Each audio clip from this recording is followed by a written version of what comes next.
Ladies and gentlemen, sorry for the mini hibernation there, but the bear is back, and I'm back with some exciting news. I have spent my last few days playing Persona 5X. I wish I could say it was the global version, but that's not officially announced yet. We have, however, recently seen on Steam a beta client of sorts, or beta files, I'm not sure what you want to call it.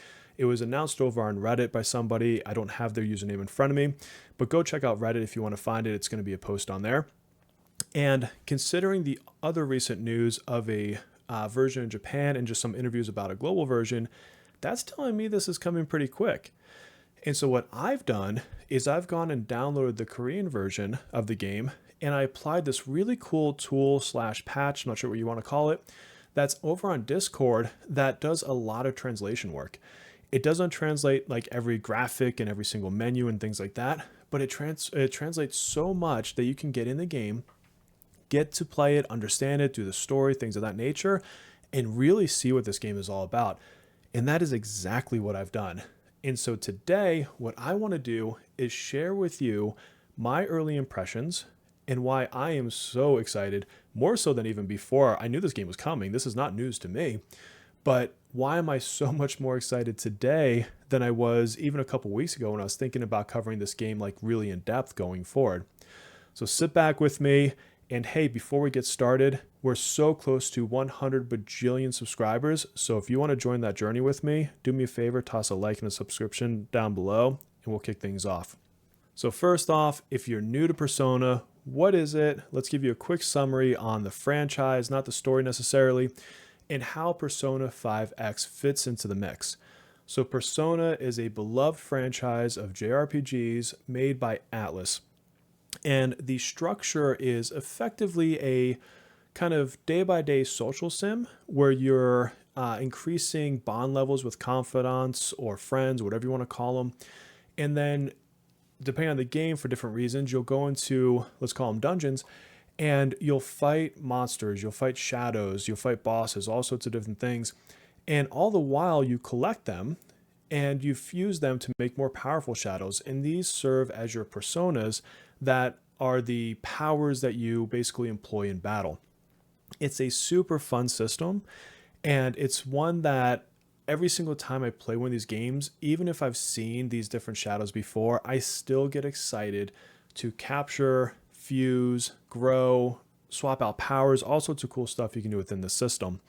And I also love the kind of I call it real life, it's not real life, but like the real life slice of the game where you get to do day-by-day activities, which will make your gameplay different than the person next to you in what your choices are on who you focus on, you know, what friendships you build, what bonds you grow, or what side activities you do. So it's a really kind of cool casual sim game tied together with an awesome battle system slash collect monster system type game. So all the things I love. And what's really cool about it is the style. Persona has such a unique style to it. It's one of the few games where I actually just enjoy going through the menu system. And yes, I know that sounds ridiculous, but if you've never played a Persona and you jump into it, you will be impressed by just how cool the menus are. And if you're a Persona fan, you already know. I don't even have to sell you on that one. And the whole game just has a vibe to it. The music is always incredible. I can't remember the last time I played a Persona game and then just love the way the music goes through. The stories have always been good as well. And again, that style, that vibe is just, it's something you can't help but smile about while you're playing the game. So Persona is also known for its spin-offs. Now, some people will tell you they have too many, and in some cases I may agree. But ultimately, between main franchise entries, they end up with a lot of secondary type games, spin-off games. So you've got your kind of Mushu ones. Persona 5 had Persona 5 Strikers, really good game. They had a tactics game, so Persona 5 Tactica. And I think they may have even had a dancing game where the characters are part of the dancing series. I can't quite remember. That one I didn't personally play. And now you've got Persona 5X. Persona 5X is another, I'm going to call it a pseudo spin-off because it's not technically developed by Atlus. I want to say it's maybe Black Wings Games developed the game, and it's published by Perfect World. but it is overseen by Atlas in some regards. Things like story, style, the assets. I mean, you can't play this game and not think Persona 5 like directly. And so even though it's not directly Atlas, it still sits in their world. Therefore, it's a spin-off type game. Now, Persona 5X is at its core a gacha game, but don't let me scare off the true Persona fans or people that just hate the term gacha and immediately walk away. The thing about Persona 5X is even though it absolutely does have gacha game elements, they're through and through, it also sits on top of a core Persona type game. And let's talk about the first thing that really, really excites me about this game. And it was in the first few moments of loading this game up, and that is that Persona feeling. You get right into the opening screen, and it's a fully produced Persona opening. And if you played Persona 5 or Persona 4 or Persona 3 Reload, you know exactly what I'm talking about. Great music, cool vibe. I'll show some of it here in the background. And you are greeted with that, and you instantly remind yourself that you are in a Persona game and you love Persona. Or if you've never played Persona before, you just get excited. That's how it works. And then as you start the game, it starts just like a Persona game does. And I'm not going to spoil the story or anything like that. I want you to enjoy that for yourself, but it's all there. The story beats, the way it moves, you're going to get that Persona nostalgia. And it's funny because on Discord, I was talking with a friend of mine, Showtime Doctor, and I started posting pictures to him, and I'm like, dude, look, it looks just like Persona 5. Like this is it. And so we were talking back and forth a bit about that. So the game absolutely has that Persona vibe, and it's not strictly a gacha game. You're getting Persona story, you're getting, the ability to grow these bonds with your confidants, things like that. They just put a twist on it. So really my first key impression in those first few opening minutes was absolutely solid. Loved seeing this feel like Persona and not feel like an instant, like, what did they do with the franchise? I can't believe they did this, which was a fear I did have going into it. So given this is my early impressions, let's talk about how far I've kind of gotten into the game. I've played, I don't know, maybe 8-ish hours, roughly. So I've gotten through some of the initial tutorial type things, open up some core systems in the game, but I haven't gone far enough to open all the systems. And this game does kind of slowly introduce you to certain key topics, certain key functions, things of that. It's probably a solid, I would say, 4 hours of gameplay if you're not, rushing through the story before you even open up things like the daily system. They're there, but they don't start you with all of those gacha mechanics. And I actually appreciated that, because it let me first, I guess, start to fall in love with the game as a Persona game and not as a gacha game. And then as the gacha elements came in, of course, my brain shifted gears. I'm like, okay, well, let me check out the cash shop. Let me check out the currency types. Let me check out pity rates and things of that nature. And so, it does have that, and you will get to the point that you start interacting with those systems. But all the while, you're first and foremost playing a Persona story. It's going to follow some similar beats and concepts from the Persona 5 franchise itself. I won't spoil those for you, but if you've played it, you'll recognize it. And if not, they're awesome and you're going to enjoy it. And I also don't want to get too far into the specifics on this video. This is all just 30 impressions anyways. So what have I liked and maybe what have I not liked, things like that. So first of all, I like the combat. The combat is absolutely classic Persona. It is turn-based. You have on the top, you'll see, the different character turn orders, things like that. And it centers around things like you'd expect, like buffing yourselves, debuffing enemies, and really leaning into the weakness mechanics of Persona games. And not to go full combat tutorial on you here today, but if you're not familiar with it, Persona has a system where if you hit an enemy with what they're weak to, they fall down, basically. And if you chain that together and you knock all the enemies down, you get to do an awesome attack where everybody just rushes in and takes on the enemy. And if you defeat the enemy that way, you get this awesome splash screen in the background. And I'm showing it to you here. And it's just a cool mechanic to just really accentuate just the style of the game. And it causes you to think more strategically about your team building. Do you want a team that is more widely focused for easier battles so you have more, say, elemental coverage? Do you want to structure your team around, say, a core DPS unit, and maybe you focus in on a specific element itself for a harder boss battle. And that's one of the first things that I really noticed myself liking about this game is I think with that combat system matched with the different types of characters and the unique spins they have on the Persona franchise powers, I think team building is going to be just epic. And it's kind of cool too. Like I'll show it on the screen, but there's a little thing you can do in the character screen that actually gives you ideas of other teammates that people might pair well with. And so if you're not, used to building teams, it gives you a little bit of a guide, if you will, that says, hey, if you have these 2 or 3 characters, maybe pair them together. And I think once it gets more towards the end game, which I'm not even close to, that your ability to build cool teams is what's going to set you apart on things like leaderboards and whatnot. So first impression of combat system, absolutely love it. I'm already in love with the Persona franchise, as you can tell by now. And taking that and giving it a more fleshed out series of systems for the way that character power works, I think is going to go really well. Now, the next thing I'm really enjoying is the story. I'm not going to give you a bunch of spoilers. I want you to enjoy it for yourself. But what's really cool is it feels like a Persona story, and it follows those similar kinds of beats from Persona 5 if you ever played it. And so you're going to feel at home, and you will obviously know kind of some of the things that might happen. It's not a copy of Persona 5 by any means, but there's a way the structure of the story exists, and you're going to notice some of that. But it has really good cutscenes. It has really good animations, things like that. And so it's not all just in-game engine rendering, things like that. They do pull out, some other kind of, I guess, more anime type style cutscenes, and it feels good. It's fun. The story is good at catching its serious moments while also injecting, those bits of humor and things like that.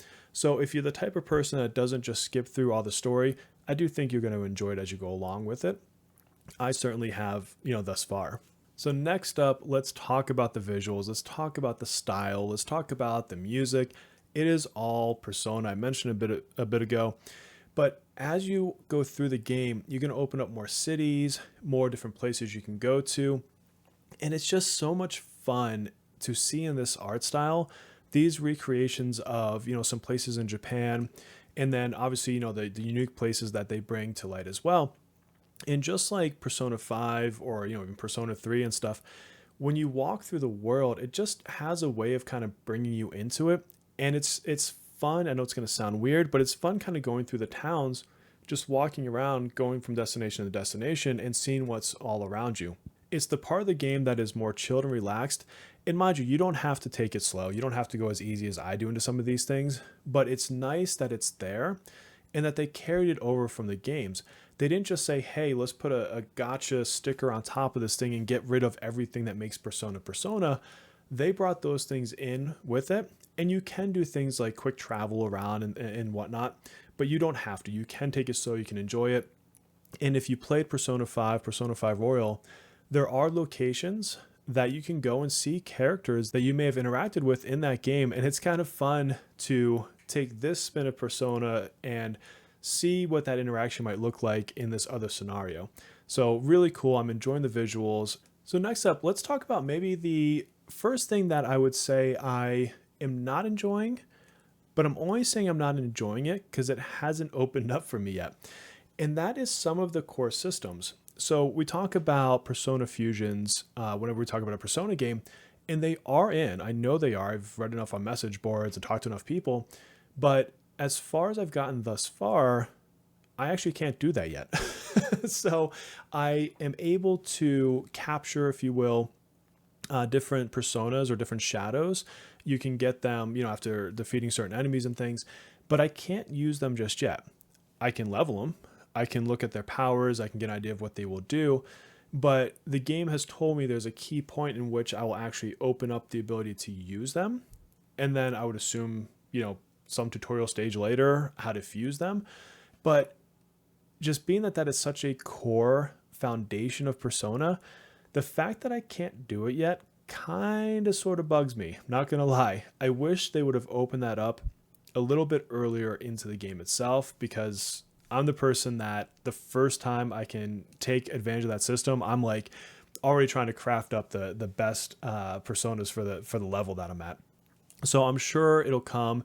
and I'll reserve my do I like their style of it for when I actually get to do it personally. But it is a bit of a bummer to be as many hours in as I am and have not seen that system just yet. I think the only other thing that kind of tripped me out is being in the same boat. I just last night opened up the weapon system. So you do have characters and weapons to, grow or level up, if you will. And I kept seeing rewards for weapons and, get them from treasure chests or whatever. And I'm like, where do I equip them? And the translations for this patch are really good. And I was thinking, maybe I'm just missing in a menu. Maybe there's an icon I can't see. And it wasn't until last night that it actually opened up. And I'm like, oh, I've been getting these things for hours. And it's just they gave them to me before I could ever even use the system. So I thought that one was weird.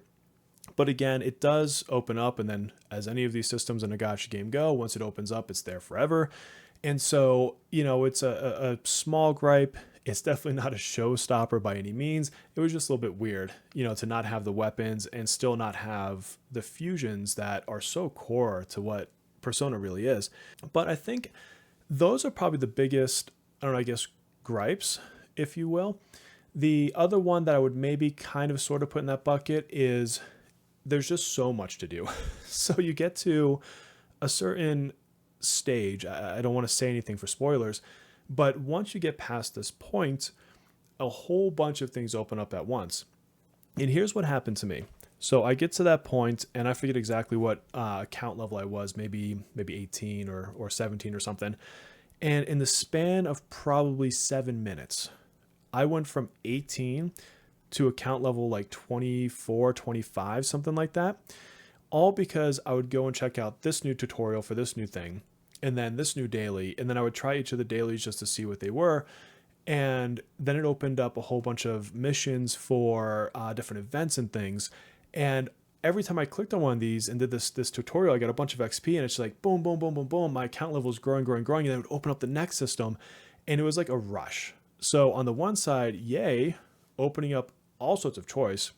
And who doesn't like choice and what they're going to do with, their energy or their time if it's not even energy bound. But then also, I didn't have a chance to digest half of this. And it's made a little more complicated by obviously not every single menu is translated. And so some things I just didn't understand, frankly.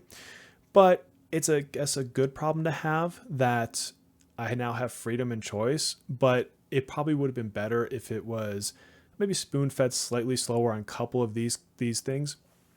That said, this is also a client that is further along. So, I logged in and got 6-month anniversary rewards, which helped boost me, and a whole bunch of other things. I would assume, and I could be wrong, but I would assume that when this comes to global, it's going to be more of the early game, and not all these things that I unlocked instantly will likely even be the starting features. Many of them will, of course, but there's probably things that were added later on in the game's life cycle, as is common for gacha games, that won't be there on day one. And I'm okay with that. There's plenty just going through the story to not even care if all these systems are there day one. So again, it's a gripe. It's a mini one, if anything. It was just funny because all of a sudden it's like, boom, here's 6 account levels and 5 more things to do. And now we got to figure out what these 5 things are. So outside of the Persona side of the house, those gacha fans that are here for that reason, what are my early thoughts on the gacha system and the mechanics that tend to follow gacha games? Well, first of all, I think all the common things you'd expect are there. You've got event structures that rotate in and out. You've got, targeted character banners for that given period of an event, things of that nature.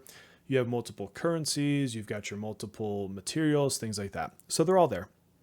And it seems to be about the average amount, as weird as that might sound. So you've got really 2 things that you're looking to grow, or maybe 3 things. One is your account level. Like many gacha games, your account level drives what systems are open and how far you can progress certain characters, things of that nature. And so all the things that you're doing day in and day out is going to progress your account level. And there's probably going to be, min-max strategies around how fast can I get that up there, I'd imagine. Then you have your banner structure. So the banners come in 2 main forms. You've got character banners and you've got weapon banners.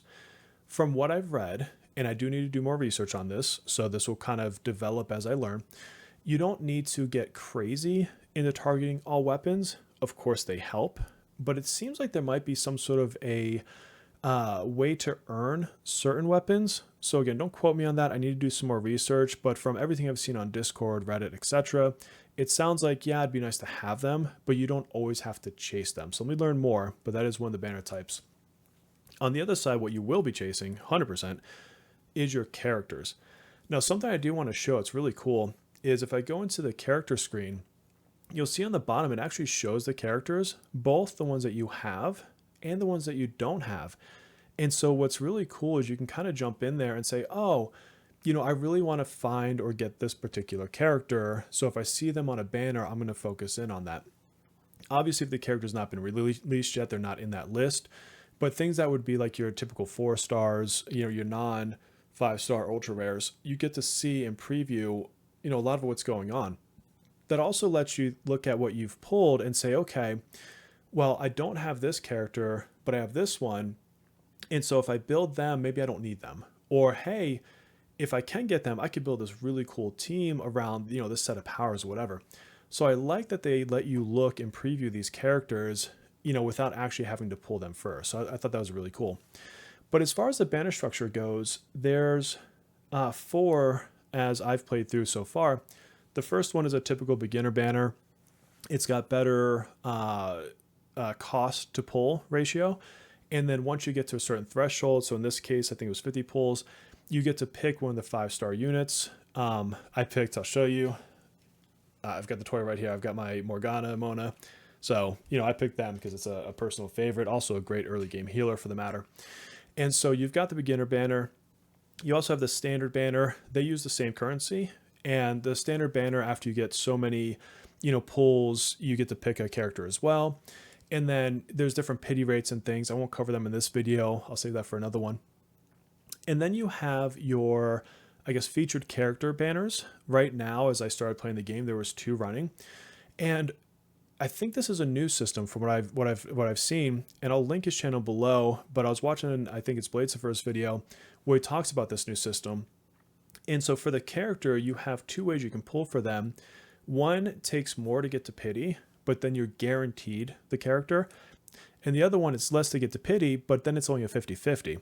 So you get to kind of choose like, hey, do I really want to go hard and absolutely get this person and get all the way up to this higher threshold?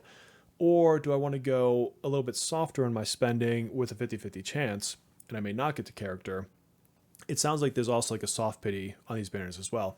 So again, I'm not going to get crazy into pity rates. I'll wait until the global version comes out because I do want to see, if they have this newer mechanic on day 1 or if that's a later entry. And then 2, you just never know. They might change rates and things, as it gets launched here globally. We don't know if it'll be the same rates. So I don't want to say, hey, this is the percentages, and then lo and behold, they change them on us. But that's the basics of the pull systems. Of course, you can go and spend money in shops, and kind of digging through the shops, and I won't go too far into this, but it looks like there's a lot that you can buy. They have things like outfits. They have all the different currencies. They have different materials and bundles and things you can get. And so if you are a person who likes to spend on these games, you're going to have a lot of places you can spend some money. That is for sure, my friends. But it's all pretty standard stuff. Again, I'm not going to go through conversion rates because you just don't know how they're going to price it when it comes to global.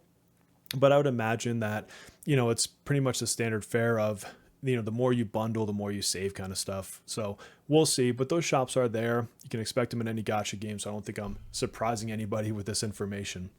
And then the other main gacha systems that I'm noticing, and we'll go into more details in this in another video, but it's your, hey, I've got energy or stamina every day, and I want to use that to get things like either events cleared or potentially go through different missions that give me materials for either leveling my characters or weapons or skills or things like that.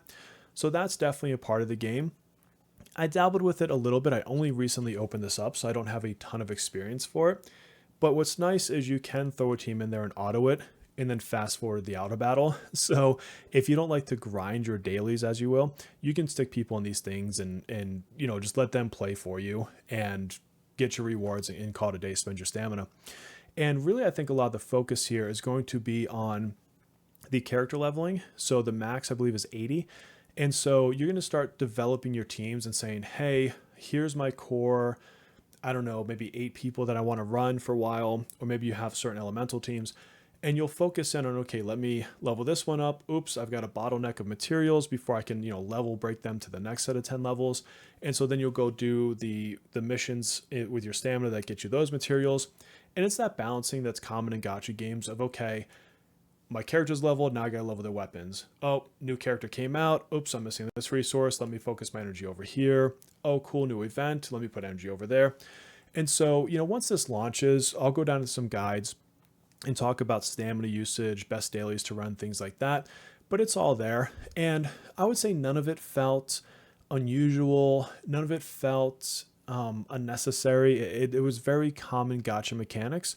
And so if you're familiar with the genre, I think you'll like them just fine. If you don't like gacha games, I think you could still enjoy the story, love out some characters, things like that. And then you'll probably end up ignoring this stuff anyways once you're done with the story beats. But I don't know. As an early impression goes, I like it. I like changing up my gameplay and say, maybe I'm editing a video and I can run these dailies and, burn my stamina on auto battle. I don't mind that. I actually kind of like that sometimes. And so early impressions of the Gacha systems, pretty standard. I seem to enjoy them so far, but they're also newly opened up to me, so I do need a little bit more time and exposure to them. So let's pull it all together. Let's summarize this. Let's toss a bow on it. My first impressions of, 8-ish plus hours of playing, I'm loving it. It feels and absolutely is Persona. You're going to log in. You're going to get that opening music. You're going to get the cool animation to start. You're going to go through those story beats that are very, very fun and familiar. You're going to see the cool menu systems. You're going to walk around these different areas, and it's just 100% Persona. And then you're going to get into combat, and you're going to find those new tweaks and revisions to the Persona systems and formulas that make it fresh. It makes me want to play. It makes me want to log in and tweak out some characters and see what kind of teams I can make. And then you're going to get your gacha moments. And the gacha moments are okay. I have not had an issue with them so far.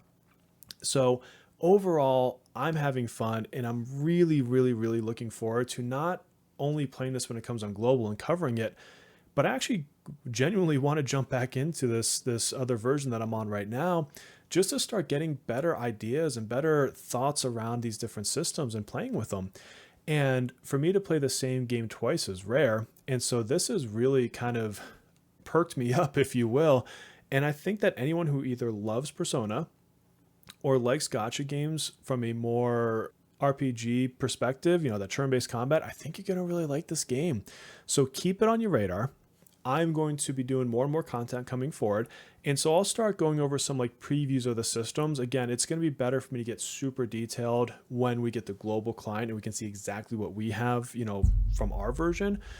And in the meantime, I'll give you those previews. I'll give you some samples. I'll give you some ideas and maybe some early things to look for when the game does finally come to global. And that once they announce it, I'm going to try to get into the betas. So they've done them for every other region. So I'm not sure why we wouldn't get it here, but I'll be trying to get myself and my name in that hat so I can start getting some early content to you. So with that, look, thank you for joining me. Again, sorry for the mini hibernation there. And on your way out, if you could toss me a little bit of a like and a sub, it's going to help the channel grow and get to more people. And I would love if you put in the comments below, what's your experience with Persona? Are you a veteran like I am? Do you love the series?